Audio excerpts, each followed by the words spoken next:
Welcome everyone. Kitchen पार्टनरमा यहाँहरूलाई स्वागत छ। आज हामी भिन्डीको रेसिपी लिएर आएका छौँ। अब सुरु गरौँ है त। चाहिने सामग्री नुन, बेसार, जिराको धुलो, तेल,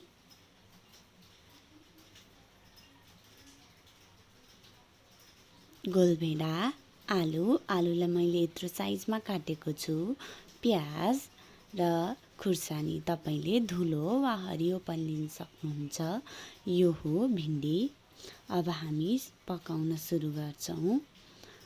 मैले ग्यासमा प्यानलाई तताइसके, तेल तातिसक्यो। मैले थोरै जिरा फुराएको छु। अब म यसमा बेसार राख्छु थोरै।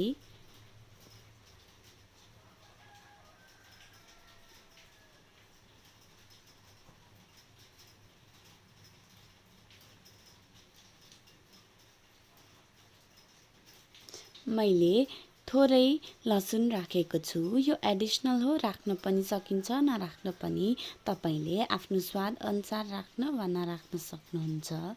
मैले प्याज राखेको छु। अब प्याजलाई म लो फ्लेममा 1-2 मिनेट भुट्ने छु। प्याजले चाहिँ तरकारीको स्वाद एकदम टेस्टी बनाउँछ। हाम्रो प्याज रातो भइसकेको छ। अब हामी आलु हाल्छौँ। आलुलाई पनि मैले लो फ्लेममै 2-3 मिनेट भुट्छु।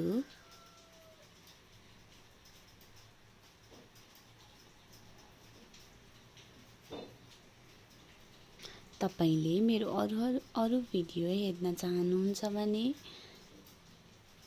गएर हेर्न सक्नुहुन्छ। मैले डिस्क्रिप्सन दिएको छु लिङ्कमा। यो हो भिन्डी। मैले भिन्डी राखेँ।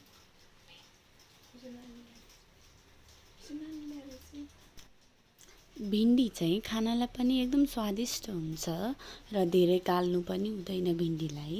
यसको भिटामिन्सहरू सबै जान्छ। त्यसैले केही बेर मात्र चलाएर मैले थोरै नुन राखेको छु।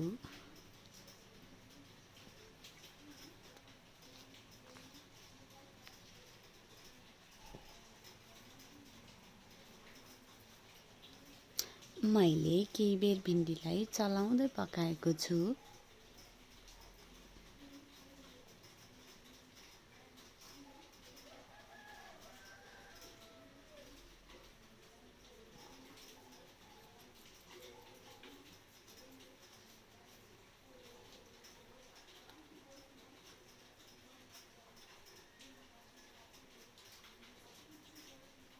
हेर्नुस् त हाम्रो भिन्डी कति राम्रो भइसकेको छ। हेर्दा पनि स्वादिष्ट देखिन थालेको छ। अब हामी यसमा जिराको धुलो राख्छौँ।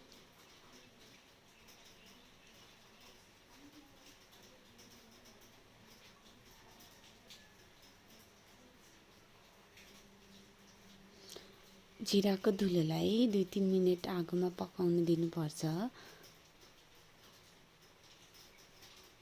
त्यसपछि हामीहरू यसमा चाहिने गोलभेडा राख्छौँ। मैले गोलभेडा राखिसकेको छु। गोलभेडाले पनि तरकारीलाई एकदम मिठो बनाउँछ। मैले केही खोर्सानी राखेँ। अब यसलाई केही समय चलाएपछि कति मिठो तरकारी तयार भयो हेर्नुस् त। किचन पार्टनरलाई लाइक, कमेन्ट र सब्सक्राइब गर्न नभुल्नुहोला।